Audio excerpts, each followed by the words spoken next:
for 12-year-old Caleb Johnson. Hey, skip, ready.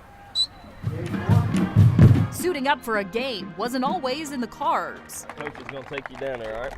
He's told everybody. It's all over Facebook, and he's just ecstatic. He's loving it. Come on, Caleb, we introduce you to some guys. Come on. He's a tough kid, and this means a lot to him, being out on the field with his teammates and his school family. A pre-game scrimmage gave Caleb the rush of running into the end zone he's always hoped for, because the battle he's been fighting is far from a football field. Locust Fork has been behind us 100%. This is his second battle with cancer. He's beat it twice. He's Mama's little hero. Life is a lot bigger than football, and football is very important to everybody on this field. It's important to Coach Jacobs and Aniana, and it's very important to Locust Fork and all of our coaches and players. But, life is more important than that. And Caleb is an inspiration to us all. He's beat leukemia twice, and so he's going to be out here with us tonight. We're very proud of him. The best part, Aniana and Locust Fork are biggest rivals. He gets to be on the field with both teams, so he's loving it. Good job, Caleb. Proving the real hero in tonight's game is a 12-year-old who tackled life head-on and won. We just kind of, in Locust Fork, we're a big family, and so that's what we do. We try to take care of each other. Sarah Snyder, ABC 3340. It shows unity. It shows that we're all one. We're all brothers and sisters around here. Wow, right?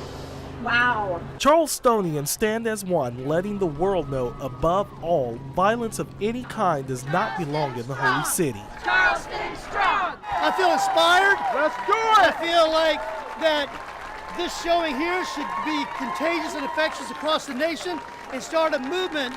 We're saying there's one race, the human race, and we're not going to tolerate this kind of violence anymore. Mount Pleasant's police chief led thousands from his city, which sits across the Cooper River, over the Arthur Ravenel Bridge into Charleston.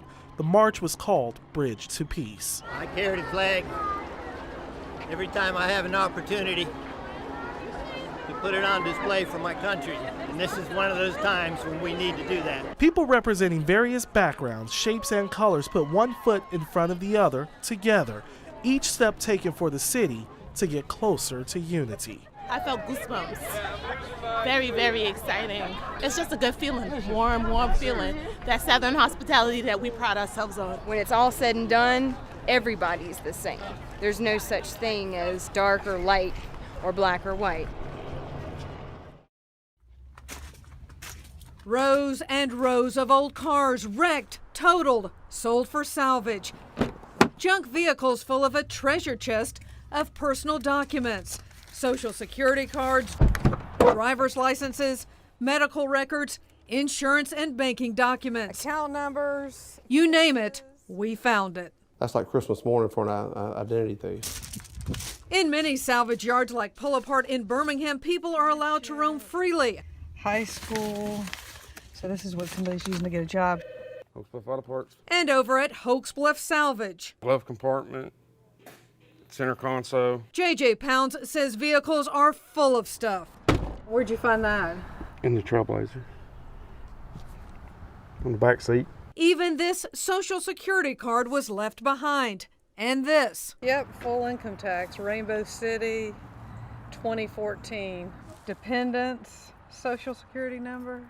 Over at Bama Salvage in Tuscaloosa, the same story. Insurance cards, pay stubs, court actions, registration, loan documents. It is a field day. You have the address, you have the name. We took our video to the sheriff's department. With the tax returns, they can become you and buy cars, buy houses, get credit. You could have $300,000, $400,000, $500,000 worth of credit run up in your name by the end of the week. And once your ID is stolen, it is so hard to get back. David Green's wife totaled their car. He never thought to clean it out. She had her pocketbook and the kids were okay. That's the main thing you think about. You don't think about what's in the glove box. So whose responsibility is it? It shouldn't be somebody else's responsibility to take care of your identity. That's your job. We reached out to the woman whose tax returns we found. And even her son's ID was at risk. I just thought if it was in there, it would be squished with the car and burned. With the phone numbers and address on financial documents, we tracked down another owner. Is this Bianca? It's very creepy. I'm very surprised. I'm shocked. While salvage yards have no legal responsibility to safeguard your stuff, some do destroy it. You need to clean your car out if you're going to get rid of it, because you're basically leaving your fingerprint behind. Prints that could have dire consequences. For many couples, the Jefferson County Courthouse became a hub for same-sex marriage celebrations. But in the middle of the cheers, a few people repent right now. Say no. Say no to spoke out. We believe it's wrong. He made Adam and Eve. He didn't make Steve and Steve, Adam and Steve, Eve and Ethel. Yes, Jesus loves me. But we found one pastor who didn't see it that way. I do not believe that it's a sin to be in a same-sex relationship or marriage. The battle between religious beliefs played out among the crowd, and as both sides yelled, God is against less. God is against 2 men. We found 2 men who agreed to disagree. It's gonna burn.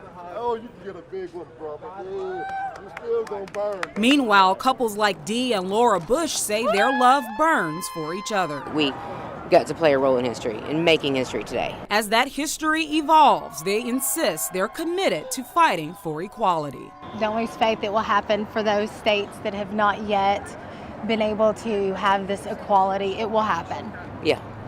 Don't lose faith. Keep fighting for it. It's yours to have.